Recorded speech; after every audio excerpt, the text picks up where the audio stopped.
What's up, guys? Rick here with your preview for this week's Bermuda Championship, the second to last event of the fall schedule. And then there's other events before the end of the year, but we'll get to that when we get to it. Very unique course and situation for this week. But before we jump into that, I keep forgetting to mention this, or it's in the newsletter or whatever, but you guys have got to stop letting me beat up on you in the listener league. Finished second again last week. I think I won this a couple of weeks ago. I've been doing well. Don't let me beat up on you. Fill this thing up. It's guaranteed again for this week. So 139 entries, no matter how many people get in. It's $2,500 guaranteed in the purse, $20 an entry, and all you do is pick one golfer from each of 6 tiers. So don't let me do it. Come take my money. I'll max enter these all the time, and obviously they'll continue to grow as the schedule turns over, but the link is in the description. It's all on Splash Sports. It's what we're going to be using for, all the one and done stuff, all the listener leagues for next year. So, just start getting comfortable rolling over there and hoping we can fill those up. Okay. So let's talk about this week a little bit. And this is Bermuda Championship, and the course that they are playing is Port Royal Golf Club. This event feels older than it actually is. I think this is only the 5th or 6th year. I think it was introduced in 2019 as an opposite field event for WGC HSBC Champions, which is an event they used to hold in China. COVID happens. That event doesn't exist anymore, and this was elevated to a full kind of regular PGA Tour stop. But it feels like we have a lot more history for this event. But Port Royal Golf Club is one of the most unique courses that we have on the PGA Tour schedule because it is very, very short. Only 6,800 yards off the tee. They had to lengthen this. Remember, there's not a lot of space on Bermuda. They've got a ton of golf courses. I believe it's most golf courses per capita in the world, or most golf courses per land area, or something like that. There's just a lot of the island is covered in golf courses. I think they have 6 or 7 of them. And this was actually lengthened a handful of years back so that they could host professional events, but still only 6,800 yards for a par 71, big greens, and of course, Bermuda grass throughout. The defense, and we'll know this more on Wednesday during the live chat, 3 p.m. Eastern, RickRunGood YouTube channel, is what the wind is going to do, right? That's the main defense here. When it's an island, if you've ever been to an island, or you get those coastal breezes, like it can whip here. So it's just a matter of what that's going to do. Is there going to be an advantage? We have seen so many plotters find success here. Be short and be accurate. Here's a really good example on number 4. The satellite imagery is not in high def, but you can kind of see what's going on here. So 290 yards to the dog leg, and you've got a situation where it is a very tight landing zone, right around that 300-yard mark, 38 yards. I believe that's OB. It looks like a boundary fence to me. So you kind of have to lay back if you want to remove that, lay back to the 290-yard mark, which is only 33 yards wide in the fairway. You get a little bit more if you bring in the fairway bunker. So a really good showcase of distance not necessarily being a prerequisite for success. You think about the guys that have won here: Brian Gay, Brendan Todd, Camilo Villegas. I want to say Zach Johnson won here. If he didn't win here, he played well here. Just the ability to keep it in play off the tee, hit a couple of different shots, get hot with the putter. If you look at the key stats, you're going to see that pop up significantly. Driving accuracy ranks 17th on the PGA Tour, which means there's only 16 other courses. It's about top third, top quarter, where driving accuracy is more correlated to success. Strokes gained putting, highly correlated, 8th. There's only 7 other courses in which strokes gained putting is more correlated to success. So you are looking at playing out of the short grass, giving yourself an opportunity to take dead aim. When you put a wedge in hand for all of these players, they can hit it to 30 feet, and then whoever's going to make as many putts as possible is going to win this golf tournament. If you take all of the players in this field And look at their last 36 rounds. Mackenzie Hughes gets the best adjusted course fit here. Played pretty well at the President's Cup. He was trending in, we'll talk about him quite a bit, but he was, trending towards good play before the President's Cup.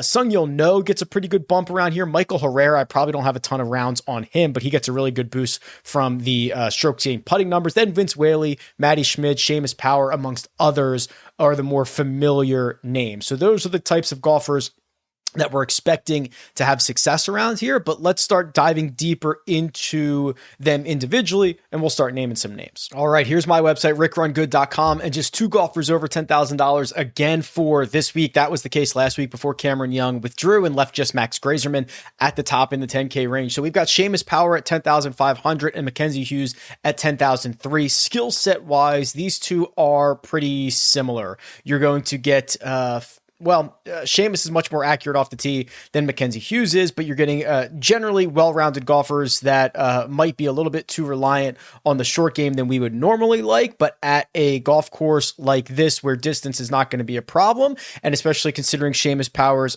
history here, he won this event a couple of editions ago. Both these guys are going to be pretty good. So let's dive into Seamus first. I already mentioned the victory. He did not play this in the last edition. This was 2 times ago. I'm careful to say years or seasons because all of that has changed, but it's been a pretty good fall for Seamus. T11 at both the Sanderson Farms and the Black Desert Classic, 2 very different styles of golf course. He gets to the Zozo Championship, finishes T13 there. Again, another pretty different style of golf. The only place that he struggled is a place that he's historically struggled, which is TPC Summerlin, so I'm certainly not going to beat him up over that, and that's his only miscut since the Travelers Championship, or since the US Open, I should say, is when he missed the cut. So really good stuff out of Seamus here. I'm okay with the fact that he lost strokes from tee to green at the Zozo Championship because he was able to overcome that with a 6 plus strokes gained putting performance, and that has been uncharacteristic for him. The tee to green numbers have been much better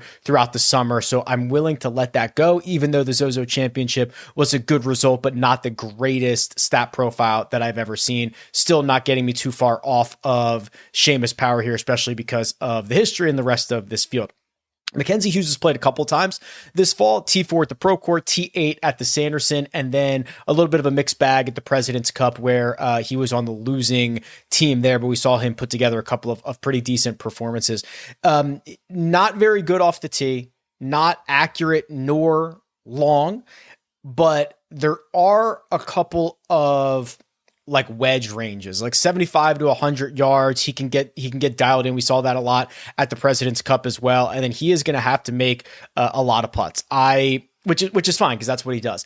I prefer Seamus in this situation. I rank them pretty close to each other, but I think if you made me choose, it's going to be Seamus here in the 10K range. If you look at, let's see if I have the power ranking numbers here. Do I? Stand by. Over the last 36 rounds, which is what I like the most, Seamus Power is the number 1 player in this field, 1.17 strokes gained per round. Mackenzie Hughes checks in 9th, although I will tell you, obviously, as we saw, the recent stuff is a little bit better. So maybe the last 12 or so, it would be a little bit of a closer story. But Hughes is 9th. Seamus Power is 1st, and everything else kind of points to Seamus for me as well. This 9K range, we've got Maverick McNeely all the way down to Andrew Putnam. And I think there's a couple of interesting things here. I want to deep dive Ben Griffin for a second because he had himself, I want to say 3 really good rounds last week in Cabo, but struggled. Okay, I'm thinking of Sunday when he struggled.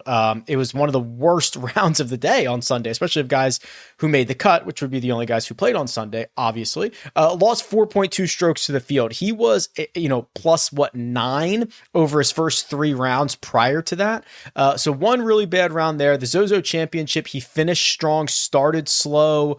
We saw him play well at the Black Desert Championship, T11 there, but you're seeing kind of a trend here, which is 2 or 3 really good rounds and the inability to put all 4 together. There's probably not a good reason for that, right? It could just be a little bit of bad luck. It could be a lot of things. But Ben Griffin has played at Port Royal twice, T3, T37. The other thing I like about this is Bermuda greens are by far his best putting surface. It's not even particularly close. Some of these shorter wedge ranges from 150 yards and in, he's pretty darn good. Even 175 and in, he's pretty darn good. So he's going to give himself a lot of opportunities. And I just think that he is there is juice to squeeze out of Ben Griffin, right? Even when having 2 or 3 good rounds and 1 or 2 bad rounds a week, it's T11, it's T22, it's T24, right? Putting it all together. Wyndham Championship, again, lost strokes to the field in 2 of those rounds. Still finished T7. So I think he's a great showdown play. I think he's like great first round leader option. I think that, that high upside golfer, we're seeing him put together 4, 5, 6 plus strokes gained rounds fairly routinely. He's just got to limit the damage on that really bad round, which is usually easier for some of these professionals. So he at $9,700, I think, is the guy who you could probably get the most out of. It's, the bare basic analysis of golf is who's a guy that plays well at the golf course that you're going to and has been playing well recently, right? What is the intersection of recent form and course history? Well, that's Justin Lauer.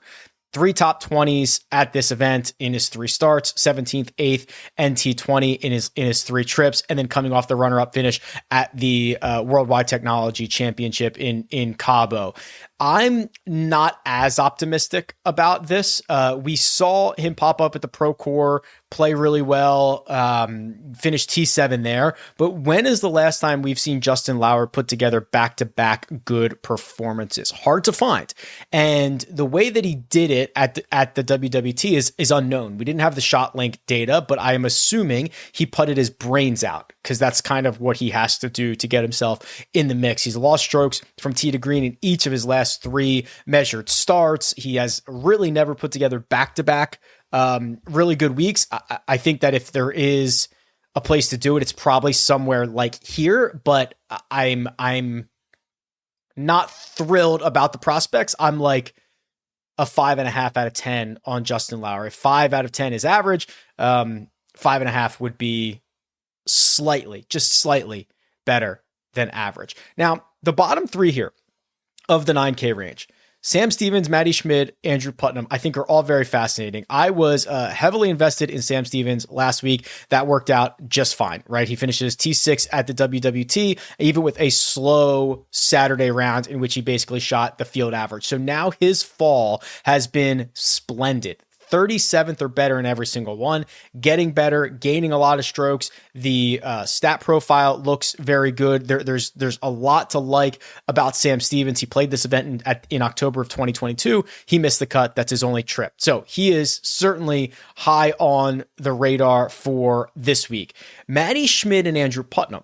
So I was out on Matty Schmid last week. There was a concern about his ability to play on Paspalum golf courses, and he misses the cut. This feels like a spot to buy right back in. He's not a very good putter on Bermuda, but these are like career numbers, right? So you have to remember his improvement with the putter is mostly tied to the broomstick style of putting that he's put into his bag basically since at some point this summer, and not necessarily about just getting on good surfaces for him. And even outside of that, a very prolific tee to green player by standards of this field, right? 5, 6, 7 is the upside for him to get into the tee to green categories. I really like the way that he might be able to bounce back after everybody he was one of the more popular golfers last week, right? Like, do I have his own? Yeah. He was 18% owned last week, which is the highest he has been in all, well, I shouldn't say in all of 2024, but it's possible for a long time. Yeah. Back to Punta Cana, which was in April. So a lot of people clicked his name and did not get remotely anything that they were interested in. I'm happy to go back and buy in here. And then Andrew Putnam. So we haven't seen Putnam since the Zozo, which you might have missed because it was overnight in a different time zone, different part of the world. Shriners and then he played the Alfred Dunhill and the Pro Court. That's his fall, and it's been pretty solid. He's made the cut in all of them. He has 3 top 27 finishes each of the last 3. The tee to green numbers have been good for his last 6. The problem and he's a great putter on Bermuda. The problem is he's always, okay, well, hold on. This isn't really a problem for this week, but he is always losing strokes off the tee, but he is doing it because he is 181st in driving distance, but he is 39th in accuracy. And even better than that, he's 11th in distance from edge of fairway. When he misses a fairway, he misses it on average by 21 feet, 9 inches. That is 7 yards.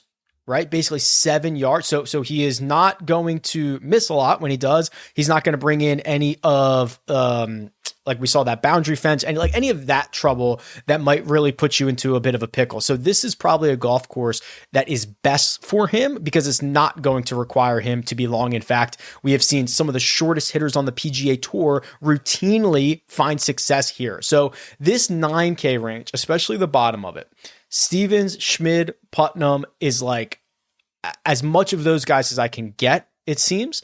If I have to, you can't play them all. So if I have to go without Justin Lauer, if I have to go without Lucas Glover, I'm going to say, go beat me. And then at the top, if I have to go without Maverick McNeely, I probably prefer Ben Griffin just because I think there is, I think there's like multiple strokes of upside for Ben Griffin coming out of that top of that $9,000 range. Here's the 8K range. And I want to make a quick note. I will remove these guys here, before you even see this video while it's uploading. But Joe Highsmith withdrew $8,200. He's been on a really good run. He is going to take the week off. He withdrew earlier on Monday. He is out. Taylor Montgomery also withdrew. I think Russell Knox got in and someone else got in, which if they get added into the DraftKings player pool, I will obviously add them here as well, but they'll be in the event. So the 8K range is kind of interesting. You've got Brendan Todd, who is a past champion at this event, and on paper, this is a really good spot for him, but we haven't seen him play very good golf, right? So what are we going on? Are we going on recent form? Are we going on course history? Are we going on course fit? Brendan Todd is a course fit guy. I like to, reward him because there's only 5 or 6 places that really suit his strength, and this is one of them. However, what we're seeing is miserable. He has been hemorrhaging strokes on approach over his last 4 starts: 1.5 down in Memphis, 6 down in Napa, 5 down in Vegas, and 11 down at the Zozo Championship. One of the worst performances we've seen basically out of anybody. The Zozo Championship, he finished dead last and coughed up strokes everywhere in every single round. That is just a red alert, pun intended. So we are going to just see if Brendan Todd can beat us. If he can, fine, hat tip to you, Brendan Todd. There is a Mark Hubbard situation where, this should be one of the better courses for him. He's got 2 top 25 finishes in his last 3 trips, and he's starting to hit the ball a little bit better. You're seeing +5 on approach at the Black Desert, +4 at the Shriners, and then +2.7 at the Zozo Championship. I want to look at some of his statistical stuff. Yeah, again, accurate off the tee, not very long, needs to be kind of better in the wedges than he has been. He's been just about tour average this year in some of those proximity buckets. We're going to need to see a little bit better play out of him. I want to look at Nick Taylor, who I love in general, not necessarily this week. And then I want to look at Jacob Bridgman for a second, because I think, very bad click on my part. I think that we're going to have some people who are pleasantly surprised with what Bridgman has been doing. And Nick Taylor is a guy that we've been tracking. Yeah. All right. So, stop me if you've heard this before. If you've heard me talk about Nick Taylor already this fall, just like move on. But the ball striking's back for Nick Taylor. Okay. He's picked up strokes off the tee in 5 straight. He has picked up strokes on approach in like 8 of his last 9. The putter is still really, really bad, which is something that is unlike him. I just believe that Nick Taylor is not going to fade into oblivion. We are not even a year removed from his Phoenix Open win. We are not, it's just, he's a much better golfer than what he showed for the last year. or for the last 9 months, and he is starting to get better. When he picks up 2 strokes with the putter, he might win, right? And he was, I mean, remember how good of a putter, I mean, he made everything when, like, I'll just go back. I don't know what happened, but if you just go back to, here's this run at the start of 2023 where, he's got, look at these numbers. He's picking up 3, 4, 5, 6, 7 strokes putting every single week. It's a bunch of really good performances.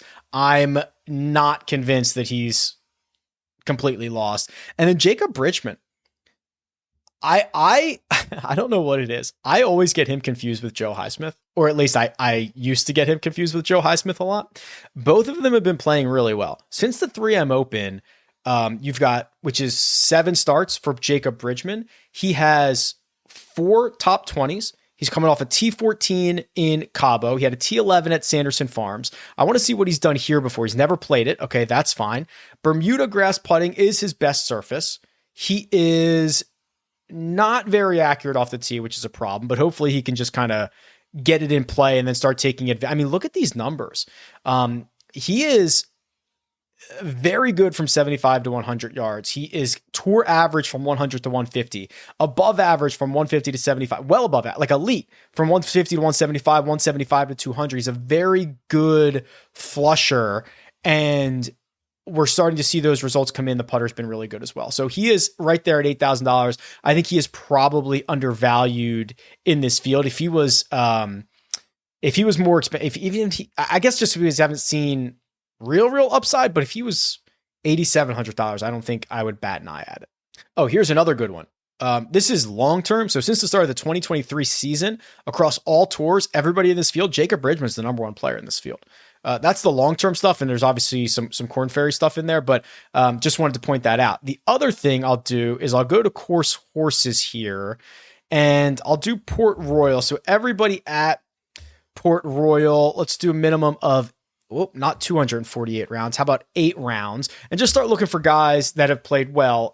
Lauer, Brendan Todd, we knew those guys. Kevin Yu is on here as well. Ben Griffin. I'm looking for guys in that 7K range that are coming up, right? So Chesson Hadley, Alex Smalley, Grayson Sigg could be fairly interesting for this week. He's going to have this week and next, which should be pretty friendly places for him because he's going back to Sea Island next week. I assume he's in that field. There's no reason for him to not be in that field. Did we miss somebody at 8,900? Yeah, okay, that's on me. I accidentally filtered from 8,800 down. I missed Daniel Berger, who finished T20 in Cabo last week. I'm a sucker for him, right? I want to be early on Berger. I want to be early on Nick Taylor. Berger's fall outside of the miscut at the Pro Tour has been very strong, driving it well. He's picked up at least 3 strokes to the field in each of his last 4 starts. Results are starting to come in. He has that similar problem that Ben Griffin has, which is he's got 2 or 3 really good rounds, like +4, +5 rounds in a week, and doesn't have the other 1 or 2 to really leverage some of his best weeks. I want to look at Grayson Sigg here in the 7K range. Let's start there. So Grayson Sigg, yeah, this is what I was kind of hoping for. Okay. So he picks up 9 strokes from tee to green in Napa, misses the cut at the Sanderson Farms. Not a bad one, just, less than a stroke. Basically missed the cut by a shot no, he would have missed it by a shot. Black Desert, he picks up 5.2 and he picks up 5.9 tee to green at TPC Summerlin. So that is a pickup of approximately 20 strokes from tee to green over his last 14 rounds. By the way, in 3 of those 4 starts, he's also gained with the putter. So you're probably thinking, Rick, well, that's got to result in some really good finishes. And it does. T4, T11, and T23 outside of that missed cut. So he has, I'm going to call it, he has busted this slump, right? So there was a stretch of 6 consecutive events where from Rocket Mortgage to the Wyndham Championship, he missed every single cut. He gets the reset. He gets the month reset. And now all of a sudden he's playing good golf. Let's do this. I'm just going to put everybody in this field since the start of the fall, which would have been approximately September 15th was the Pro Tour. So we've got to do the 11th, which would have been the Wednesday before. Okay, so how about this? This fall, Lucas Glover is number 1, 2 strokes gained per round. Joe Highsmith is number 2. Grayson Sigg is number 3. Look who's number 4. Wesley Bryant, $7,500. Was very valuable last week. Continues to put together really good performances. What has Wesley Bryant in his career usually done well? He's been very short off the tee and very accurate. So should be a perfect golf course for him. In fact, while we're here, let's just do this. Let's just open this up again. Last 5 years on short golf courses that are 7,000 yards or shorter. We could go even shorter if you wanted to. Let's see where some of these guys pop up. Grayson Sigg, wow, has 158 rounds on short golf courses. A lot of Korn Ferry stuff. 1.35. Is Wesley Bryant on here? I was trying to cherry pick that a little bit. I don't see his name, so it didn't pop up near the top. Daniel Berger doesn't have a ton of rounds, but he's first. Kevin Streelman, Brendan Todd, obviously. Grayson Sigg, Joe Highsmith, Ches Reavie. A lot of that makes sense. So I'm looking at this saying Grayson Sigg, forget the long-term stuff. Forget the medium-term stuff. Look at the fall. Look at his success on short golf courses. There's a really good chance Grayson Sigg wins either next week or this week or next week. I think is pretty reasonable. So Sigg is going to get a lot of my exposure. Then Wesley Bryant at $7,500. I think those two are great options. You can try to talk me off it. It probably won't work, but I understand why people would want to be involved there. Let's also flip it around this way and look at the best players in the 7K range over the last 36. Norlander is here. I'm just going to confirm that he just still cannot putt. I'm just going to confirm that. I'm assuming that's going to be the case. And it is. Finished 30th in Cabo. We don't know how he putted because we don't have the shot link data. Let's see what his Bermuda Championship stuff is. Yeah, 3 straight missed cuts. Kind of makes sense. So that's going to be tough to go up against. Sung-Yul No got a really good course fit boost. Why? Let's look. He's playing okay. Most of his events in the last 8 have been Korn Ferry Tour events. Positive putter on all surfaces. Yeah, okay. He's kind of lacking the proper data for all of that. A lot of his Korn Ferry stuff does not get the credited. He's not getting credit for. Sorry, how do I want to say this? He is not putting together enough complete stat profile rounds for me to really give him the credit for that course fit boost that he would get. Rico Hoey, love him. Obviously, had a really bad Sunday, and I don't think this is a course that will play into his strengths, so we will catch him later down the road, maybe at the RSM if he plays it. But this is probably not the greatest week for Rico. Could we go to Streelman? Very good on short golf courses, played well at the Black Desert, had a top 25 in Cabo. I wouldn't hate it. I'm not very excited about it. What else do we have? I don't think I'd mind Michael Kim here at $7,700. He is playing from tee to green a stroke and a quarter per round over his 100 round baseline, which is very, very good. He did lock up his PGA Tour card for next year thanks to the T30 at the WWT Championship with a T5 at Shriners. He described that as kind of a stress reliever. He might be able to go out and play a little bit more free this week in Bermuda. So that has my attention as well. But I think we have some really good options in the 7K range. I really do. Yeah, okay. I'm happy with that. Let's see what the 6K range has to say. Okay, this is an interesting one, kind of right near the top here. Richie Wawrinski is $6,800. If you have not seen him on the PGA Tour recently, it's because he's not been playing on the PGA Tour recently. He's been playing on the Korn Ferry Tour. So he hasn't played on the PGA Tour since the John Deere Classic. So goes back down to the Korn Ferry, has really a solid finish, bunch of top 25s, a couple of top 15s in there, played all the way through the Korn Ferry Tour Championship, finished T25 there, finished T13 at the one of their playoff events, which is the Nationwide Children's Hospital Championship. He's played here a couple of times, I believe. Yeah, 23rd and 69th. So he's made the cut in both of these. And I don't think anybody is going to be interested in playing Richie Werenski. It's not like he's playing poorly. In fact, I bet you, yeah, because it is a lot of Corn Ferry Tour starts, which is obviously weighted differently. He is the only golfer in the 6K range that is gaining strokes to the field in the last 36 rounds. That's crazy. I mean, it's a weak field, so that makes sense, but he's the only golfer in the last 36 to be gaining strokes. He's gaining a 7/10 of a stroke. That's pretty good. Look who else is here. Miles Russell. Is he 16 yet? He was 15 last I heard. There. Oh, look at him. Look at him. Yeah. Missed cut at the Veritex. Missed the cut at the Rocket Mortgage. Yeah. I don't know why I clicked it. I don't need to get involved in that, but I just thought that was, I'll tell you what, I don't know how long he is off the tee. Maybe this is one of the better spots for him, but I don't think I need to be playing Miles Russell at this point. These guys like Kelly Craft, right? This is such a funny thing. What does he do worse than everybody else? Distance. What does he do better than everybody else? Accuracy.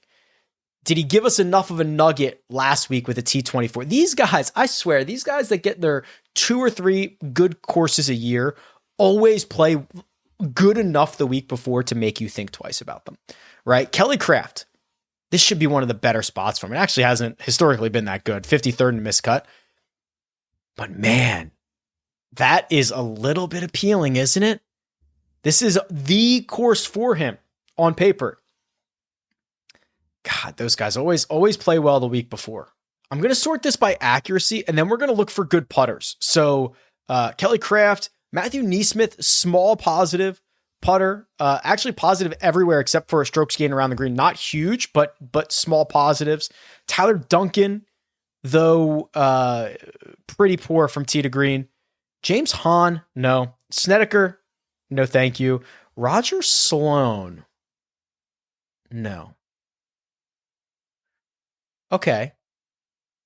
S.H. Kim. Let's look at this profile. I have a feeling I might like this. Yeah, I'm such a sucker for this guy. It's not good.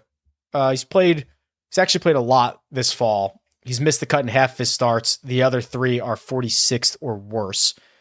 Putting well, short game's going well. He's losing a ton of strokes on approach. He's losing a ton of strokes off the tee. So no, we will not go with that. Let's flip it the other way. Let's go strokes gain putting and look for kind of some accurate, decent drivers. Ben Taylor, not the worst thing in the world. Martin Laird, oof. Okay. Taylor Montgomery's out too. Did I mention that? Let's run a model. So let's do this. I want to do a couple of items. I want to go pretty short term here. Let's go 20 rounds. I want to then put... Oh boy. 20 on accuracy. 20 on opportunities gained. 20 on Bermuda putting. And then what I'll also do is put 10 on strokes gained putting last 24. I will also put 15 on weighted strokes gain total, just so that we have a good baseline. I will also then put 5 on Port Royal strokes gained, and then also final 10 on short golf courses. My number one golfer, wow, look at this. Nico Echeverria. I mean, he gets a big boost because we're going short term. I was happy to go back to Nico last week. He played well again last week. I'm still not sure he's being priced adequately. Had a chance to win 2 straight golf tournaments, won one of them, had top 6 finishes in both. Clearly getting better, clearly loves these coastal, tropical places, right? Where he plays his we talked about this last week. Seamus Power, Ben Griffin, number 2 and 3. Already talked about those guys. Bridgman 4, Carson Young is 5. Daniel Berger, Lanto Griffin, Mad McNeely, Matty Schmid, Lucas Glover. Quickly on Lanto. Interesting. I'm going to click his profile real quick. Where is Grayson Sig? 22nd for me. Loses on Bermuda, loses on strokes gained putting in the last 24. Here's Lanto's profile. Oh, I see. Yeah, he's just flushing everything. And picked up 5 strokes putting at the Shriners. That's not bad. Hasn't missed a cut since the John Deere Classic. Nothing outstanding, but this is almost certainly going to be the weakest field he's played in since then. Has made both his cuts here, 2019 and 2023. Okay, not bad. Well, listen, we've got a lot of work to do. Newsletter will come out this week, rickrungood.com/newsletter. Sign up for that. It'll be in your inbox, free, 100%. Wednesday live chat, 3 p.m. Eastern time. And go get in the splash. Listenerly, go rock and roll. Everything you need is in the description below. I'll talk to you guys soon. Good luck.